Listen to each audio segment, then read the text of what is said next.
Welcome everyone as you join our KE Concordat webinar. We're just going to let people in over the next minute or so. So we'll just give you a few minutes. I'm sharing my screen, so I can't see anybody come in, and we're in webinar mode, so I can't see your faces either. So I'm just going to wait until I have a nod and we'll get started. So we've got a good handful of the people signed up in the room.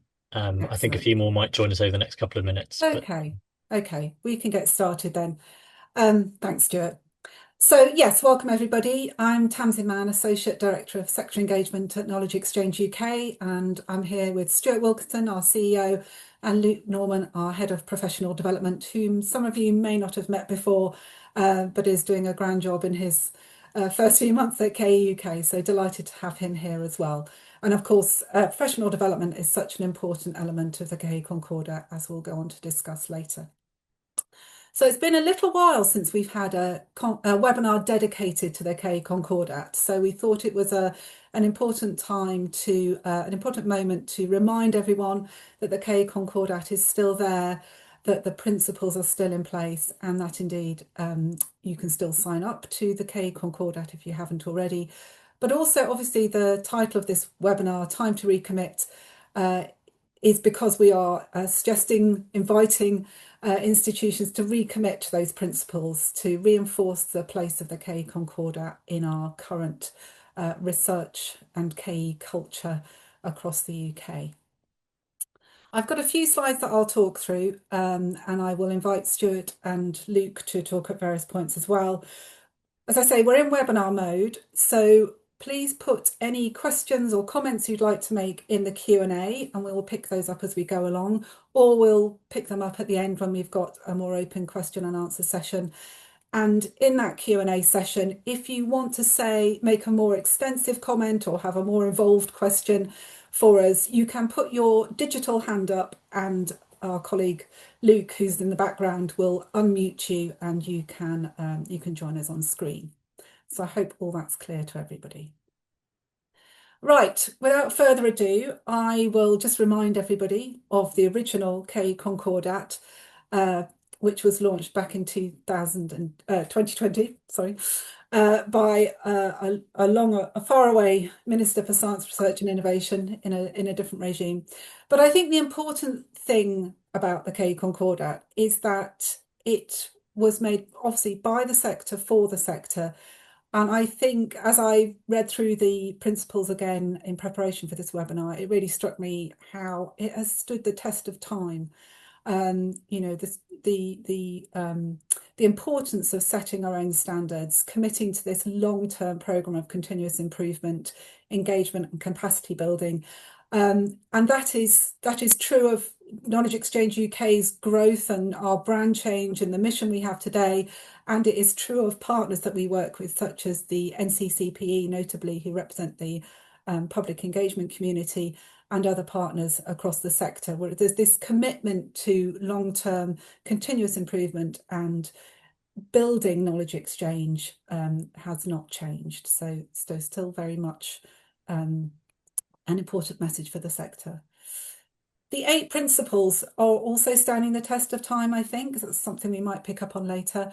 But this principle, overriding principle, that knowledge exchange should be mission-led and should be engaged right from the top down as well as from bottom up, and helping institutions to think about their knowledge exchange policies and processes, how they engage with different audiences, including internal audiences, which was a particularly interesting aspect of the Knowledge Exchange Concordat development year, I felt.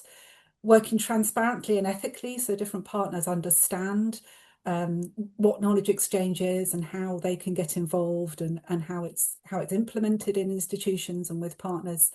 Capacity building, recognition and reward, which is where we obviously feel that we can bring a lot to bear on the KE Concordat through our training, professional development, peer-to-peer networking, engagement with the sector and with sector stakeholders, and through recognition of knowledge exchange achievements through our KE awards, and through providing a platform for knowledge exchange individuals and institutions and projects and so on.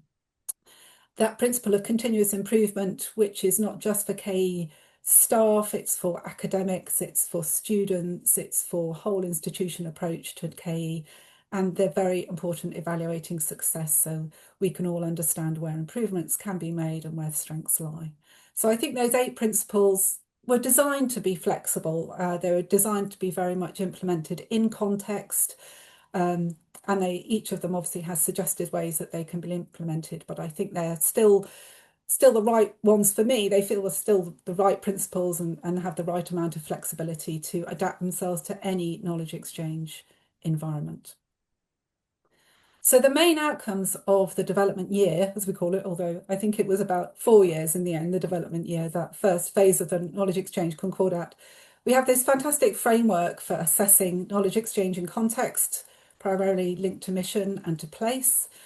We have a very highly engaged KE community, which really, the discussions we had through webinars and through Concordat activity really reached beyond those sector body memberships and groupings such as mission groups or KEF groups and so on. And it was a really rich opportunity to compare different styles of knowledge exchange and to appreciate the differences, the different approaches that institutions had.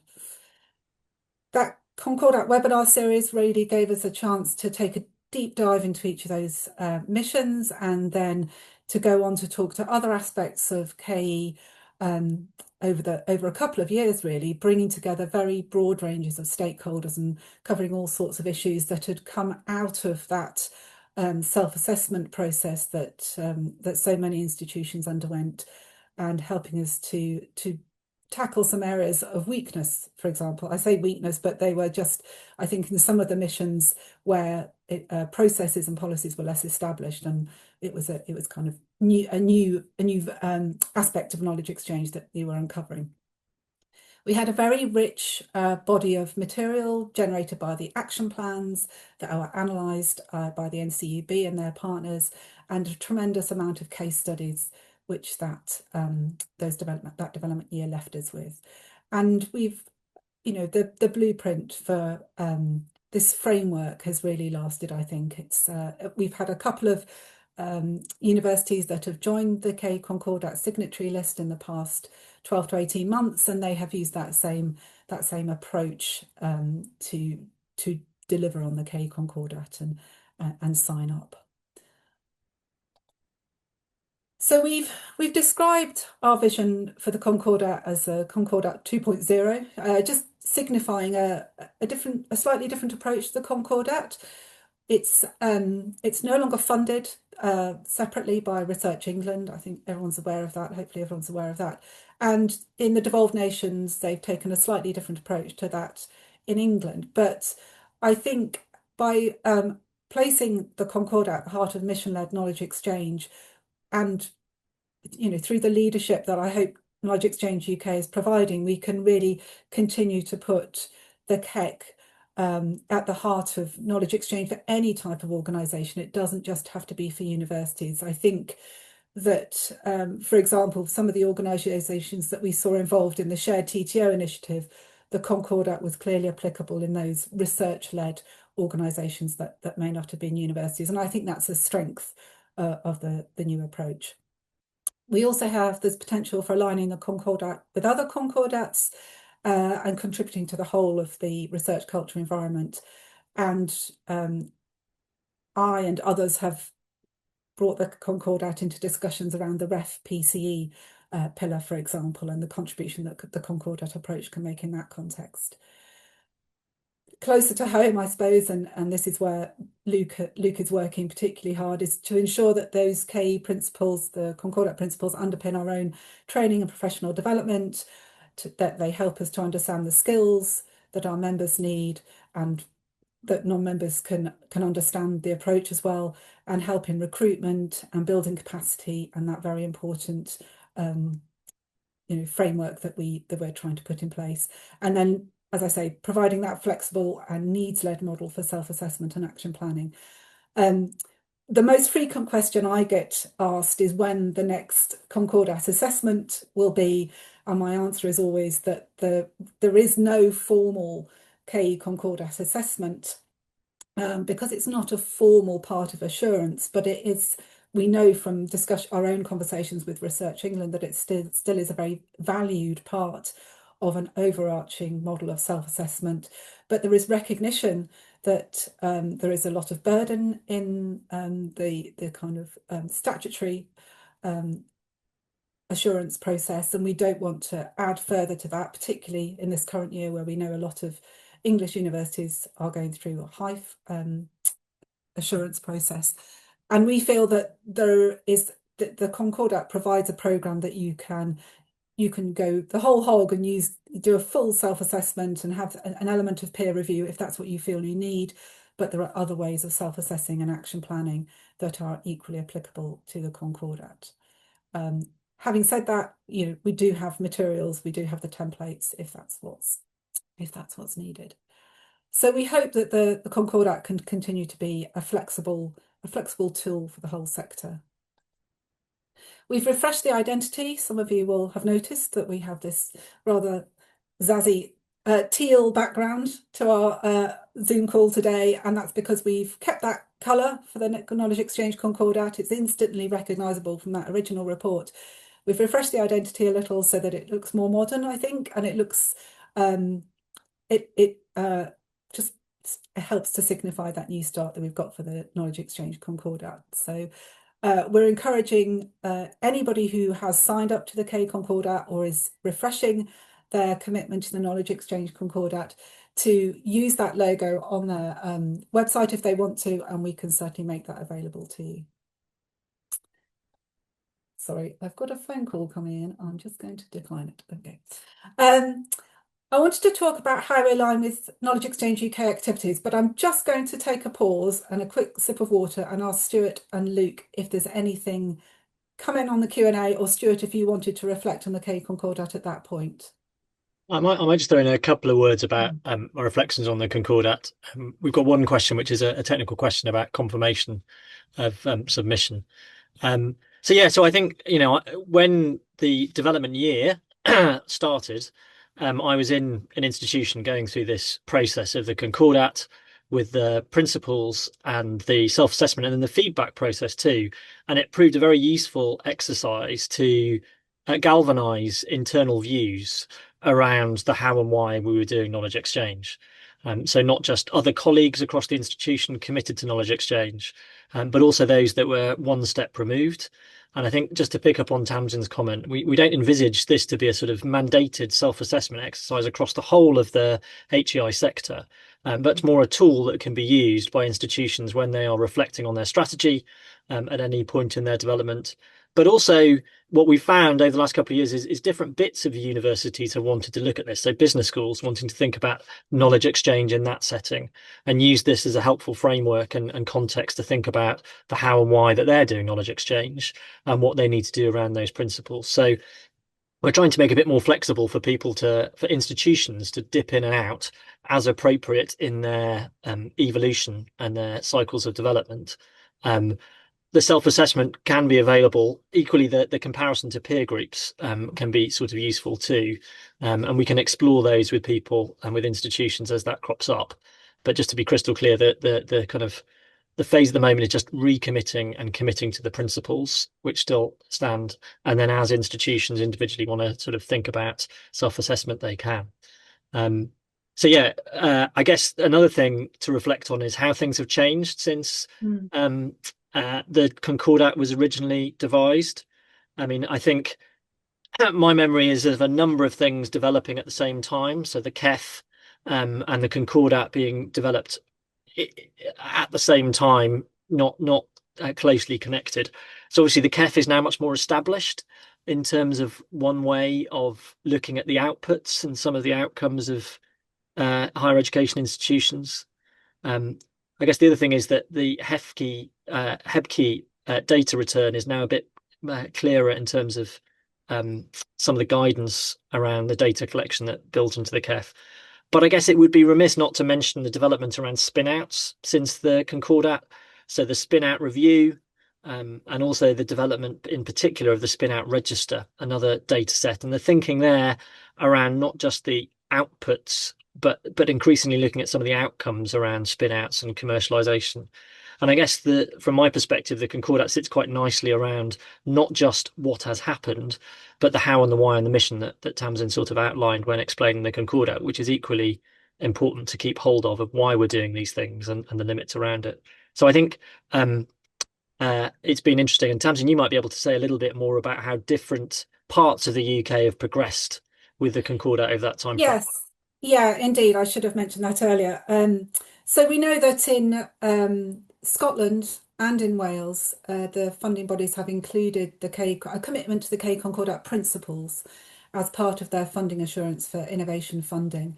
And I was invited to be part of the KEIF strategy panel, trust strategy assessment panel last year, and it was great to see the Concordat principles mentioned in those strategies actually. And of course, the development year was primarily for English HEIs, but a number of Scottish universities did take part in the development year as well, as I think did one or two in Wales. So it's created a slightly different approach across the UK, the UK. But I think, yeah, it's given us something to think about in terms of how we then support the KE Concordat. So it's been useful to see that commitment. And I think the other thing on that trajectory since the Concordat was first devised and developed uh, has been that the focus on knowledge exchange from universities has just continued to Mm. become more central. The spin out review being one of those, and I think as uh, knowledge exchange, commercialization, innovation activities become more obvious in universities, it's equally important that we show the excellence behind those activities and provide the assurance behind those activities, which is why the timing is now, I think, for the commit and recommit. Because as the government increasingly focused on its economic growth mission, but also its other missions, where universities can play a part in helping to deliver on those, it's important at the same time we show the quality of what we do, and the Concordat is one of the ways to do that. I know there's a question, we're talking about committing and recommitting. So many institutions committed to those principles and did a self-assessment exercise back in the day. We're asking those that have already committed to recommit to the principles. You've already gone through that process just to say, yes, we still believe in these principles. And that may help in as you develop your various funding applications. But for those that haven't committed, this is a chance for them to sign up for the first time. There's a slightly different process associated with that. But we're offering that to both to commit, but also those who have already committed to recommit to the process. Yeah, and I think we decided that the time was right now, partly because so many universities in England are going through that high assurance process. I know it's not absolutely everybody, but the bulk of those who signed up to the Concordat and the development year will now be doing high assurance. And so that assessment of knowledge exchange, I know not all knowledge exchange is funded through HIFE, but the bulk.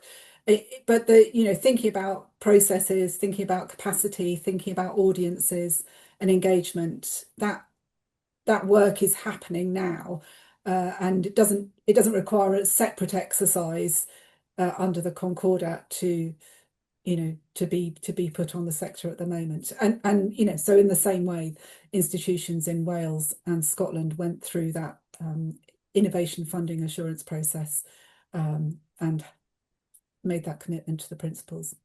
Yeah. And I think we have an open opportunity for people to commit or to recommit.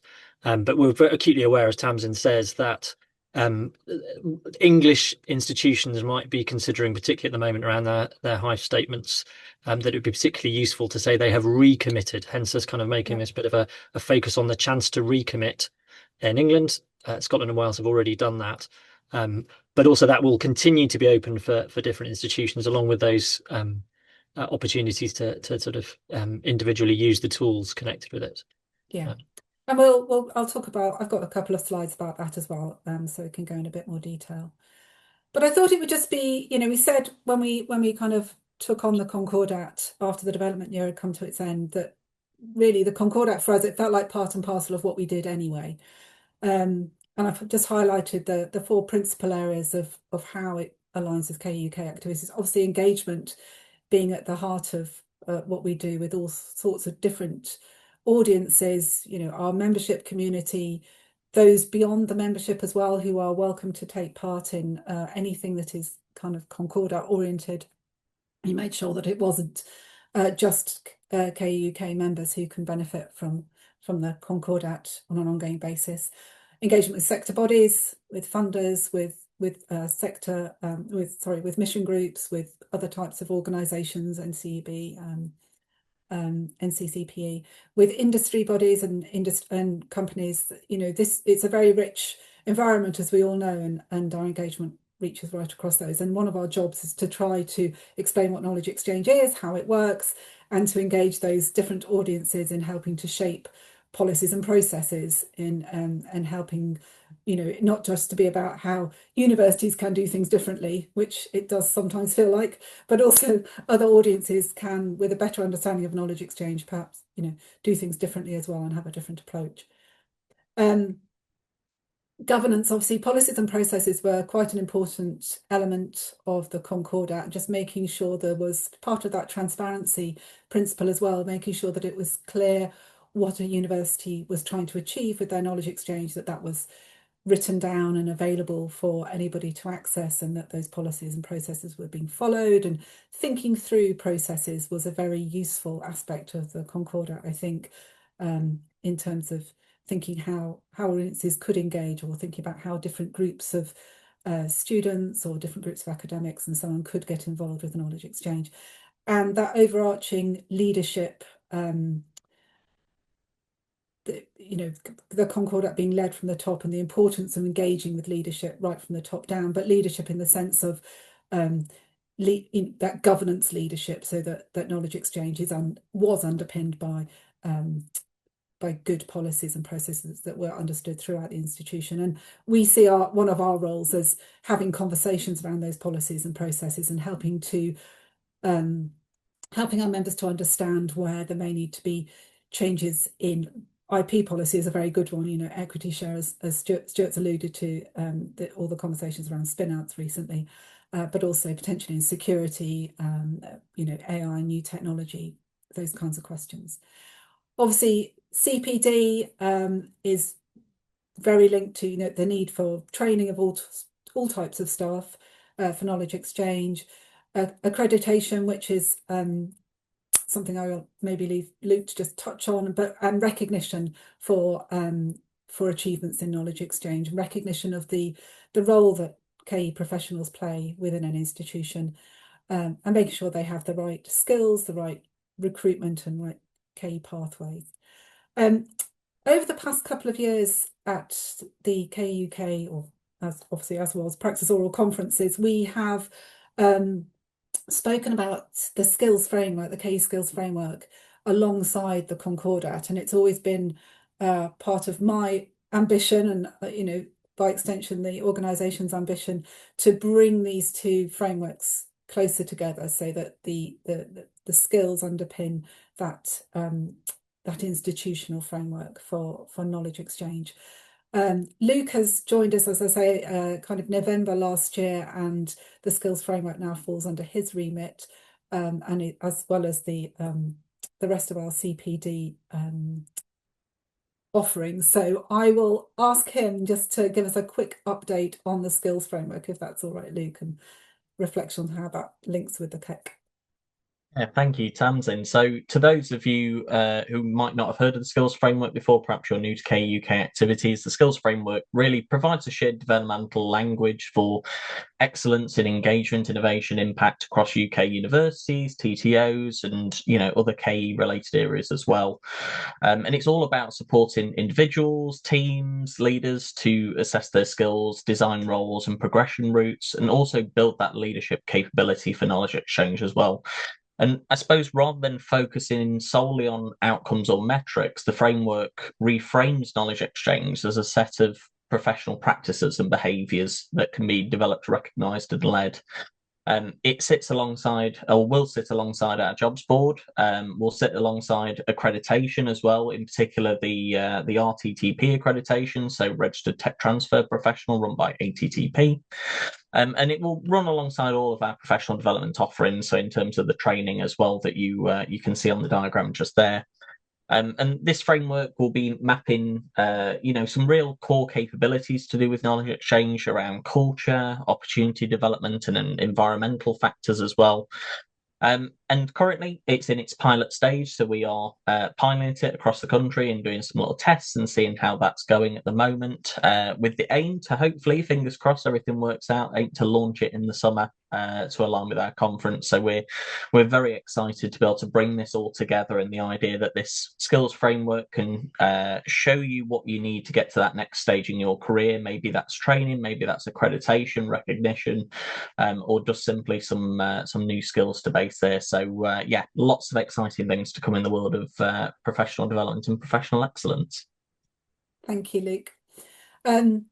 Yes, and I think Luke's come in with also with an enthusiasm for the career pathways. So yes, that's an important part, and I think that aligns very well with the Concordat, that you don't just come into a KU a knowledge exchange job and wonder what's next. You can see the future ahead of you, and going into giving better support for right from early career through to leadership in KE, and that's reflected obviously in our offering.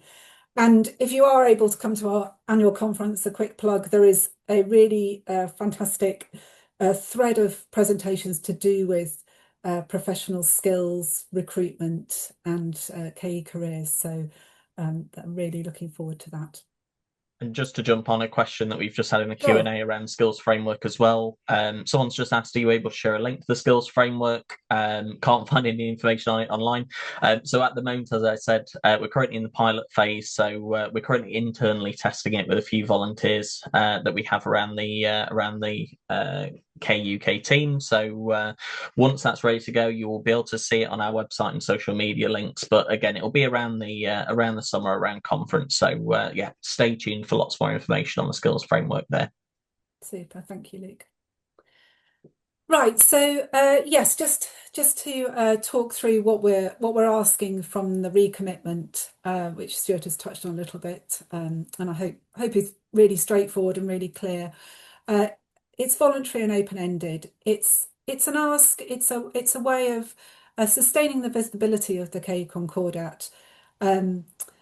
Some of you may be aware that the Research England's champion for the KE Concordat, Trevor Macmillan, who chaired the original strategy group that devised the KEC, has retired from his position at Keele University. But we know that we have spoken to Trevor and we've let him know that we were launching this recommitment, and he was really delighted that the Concordat was ongoing, and we feel that we have his spirit here in this webinar. Well, and I should also say we have him in the webinar. Oh, we have him in the webinar. Oh goodness. So I can see welcome, Trevor. I hope I'm not taking taking too much liberty there, but it's really it's brilliant to have you in the webinar. And if you want to come in and say something at the end, please do. It's open to any type of research organisation that does knowledge exchange. So originally, obviously, it was primarily universities in England, but we are encouraging any type of organisation that does knowledge exchange and wants to show their commitment to knowledge exchange to make a new commitment or to recommit if they did take part in the original exercise. It's light touch, but I would say that it does have intent. We do have a conversation. There's a back and forth of evidence sharing, I suppose, with organisations that sign up to the Concordat or want to recommit, and we do ask that those recommitting do engage with their leadership, so that there is still that leadership, there is still that commitment from the top down. The principles are remaining the same. I've said for now, because I think, as with any programme, it's only sensible to anticipate that we may want to re-examine those principles at some point and check that they do remain relevant to our modern knowledge exchange culture. But I personally, at the moment, I don't see a need for change, but it's something that we will obviously keep under review as we go along. These just 3 universities that have already made that recommitment, which really delighted to see. And Sue Hartley at Sheffield has also provided us with a quote to demonstrate their commitment. So we will certainly be sharing that on the website. We will make we're encouraging people to give us their logos when they do recommit, so that we can just have really nice visibility of the universities that have done that. For those universities that haven't yet signed up, didn't go through that original development year process, we do make templates and guidance available. As I said, if you can demonstrate equivalent activity, as the University of Suffolk and Health Sciences University both did, then that is absolutely fine. We appreciate that we're not going to require that people use the exact KE Concordat template if an equivalent activity has taken place. And University of Suffolk had certainly done quite an extensive amount of training with us, so we had familiarity with the leadership changes that were being made there and their commitment to knowledge exchange. So that was really delighted to have them in that list of KE Concordat signatories. If you need more hand-holding, we can, of course, also discuss that, provide training and advice, and we can provide case studies. And there's, you can find out more about both of those universities on our website through those news stories. I believe that is all I had to say. I might stop sharing and we can have more questions and more discussion if anybody would like to come on screen as well. But I will stop sharing there, and then we can take any questions. It'll be slightly easier for me to see what I'm actually doing. Sure. I think we have a couple of questions in the Q&A. One, I think we've spoken to the deadline or lack or kind of sensitivity around the commitment timelines. So the answer there is actually there might be a timeline that you want to commit to, but we will keep it open for the foreseeable. The second one, Tamsin, was about confirmation once having sort of signal their recommitment. Yes, so so I know that we have had some universities get in touch with us, and yes, what we will do is we will write thanking you. We'll provide you with a copy of the logo, so if you want to put that on your website as well, and then we're slightly behind, I suppose, in terms of putting that up on the website, but it's fairly recent that we've launched this recommitment, so we're just waiting for a few universities to come along and make that commitment before we put it all on the website. But we will write back and confirm, thanking you and giving you what that official. So following this webinar, which is our kind of more public launch of the recommitment, we'll get back in touch with people. Yeah, definitely. So that leaves the opportunity for either more Q&A in the Q&A box or live questions. I think Tamsin said at the start, if you do want to make a longer comment, then feel free to put your digital hand up, which you can find at the bottom of your screen. And we can answer those questions or respond to those comments. Equally, if we've covered the ground that people are expecting, then we could sort of conclude matters there. Yeah. So I think, given we seem to have covered the ground, because there aren't questions coming in, I think the sort of summary is that we're really positive about how the Concordat can showcase the excellence going on in knowledge exchange, that sort of underpins those outputs that you can see through the KEF. We think it's a really useful message from the sector to funders and others about the quality of what we do. Hence, the opportunity to recommit or commit to the principles, and then we will make available tools for institutions to dip into as they see fit in their development cycle, to do that self-assessment, and we can assist and help with them. I guess a final note is we have a comment from Trevor. We're really interested in your feedback. So before we go to Trevor, I think obviously the time has moved on since that development year, and how we can continue to make this continuous improvement process relevant is something we're really interested in. So if you do want to sort of discuss in more detail or sort of explore how you could use it more, then I know Tamsin, Luke, and myself would be happy to take questions or comments on that. Absolutely. In which case, if we have the magic to unmute Trevor and allow Trevor to say a word, then let's have a comment from Trevor. I think I've just been unmuted. Is that right? Yeah, that's right.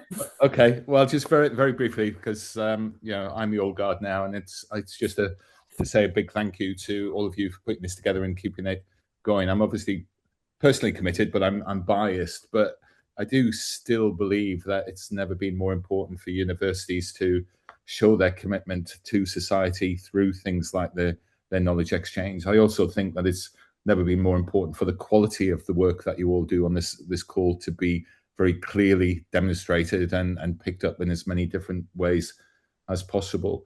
I'm also, though, conscious, Stuart mentioned that things have changed since the original one, and I suspect a lot of people on the call will be under strain either at university level or individual staff level, and having to prioritize, having to think more about doing things by collaboration rather than individual, and hopefully the flexibility that you talked about, Tasman, at the beginning within the Concordat allows the framework to be useful in those contexts as well, because I suspect everybody is having to make some serious decisions around what they're good at, what they really need to do, what they can prioritize, because I think gone are the days where everybody can do everything. So hopefully it continues to be useful, and thank you all again for continuing to take it forward.